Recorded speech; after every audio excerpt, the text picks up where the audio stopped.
આ ભાઈએ ગુજરાત રાજ્યમાં અલગ અલગ જિલ્લામાંથી 10 વાહનો કર્યા હતા ચોરી, જેને લોકલ ક્રાઇમ બ્રાન્ચે રૂનવાડ ગામ પાસેથી દબોચ્યો.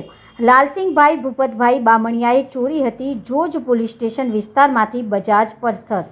રાજ્યના અલગ અલગ જિલ્લામાંથી કુલ 10 વાહનોની ચોરી કરનાર નાસ્તા ફરતા આરોપી તથા છોટાઉદેપુરના જોજ વિસ્તારમાંથી ચોરાયેલ મોટરસાઇકલ સાથે એક ચોરને ઝડપી પાડવામાં આવ્યો.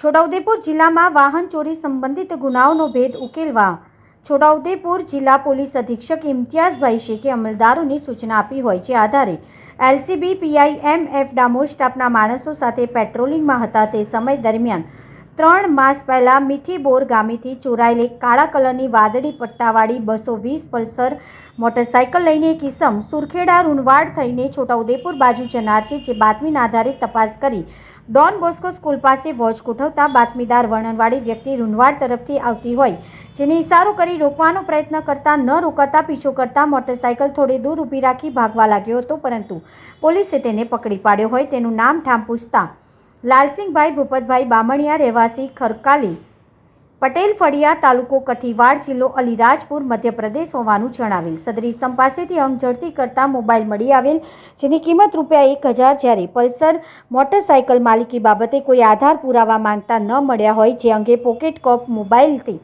સર્ચ કરતા મોટરસાઇકલ માલિક નિલેશકુમાર સેવાનિયા, માલફળિયા, દેવગઢ બારિયા, જિલ્લો દાહોદનું હોવાનું જણાઈ આવ્યું હતું. જે અંગે આરોપી લાલસિંહભાઈને પૂછતા તેને જણાવ્યું હતું કે આશરે 3 માસ પહેલાં છોટાઉદેપુર જિલ્લાના મીઠીબોર ગામે ઘર આંગણામાં મૂકેલ 220 પલ્સર મોટરસાઇકલની લાલસિંહભાઈ ભૂપતભાઈ બામણિયા, રહેવાસી ખરકાલી, પટેલ ફળિયા, તાલુકો કઠવાડ, જિલ્લો અલીરાજપુર, મધ્યપ્રદેશ તથા લાલસિંહભાઈ તોમર, રહેવાસી ખરકાલી, પૂંજાર ફળિયા, તાલુકો કઠીવાડા, જિલ્લો અલીરાજપુર ખાતે ચોરી કરી હતી. આરોપી પાસેથી પકડાયેલા 220 પલ્સર મોટરસાઇકલ, જેની કિંમત 75,000, મોબાઈલ નંગ એક કિંમત ₹1000 મળીને કુલ 76,000નો મુદ્દામાલ પોલીસે કબજે કર્યો હતો અને પકડાયેલા ઇસમ લાલસિંહભાઈને ઝડપી પાડી લાલસિંહભાઈ તોમરને પકડવાના ચક્રો ગતિમાન કરવામાં આવ્યા હતા.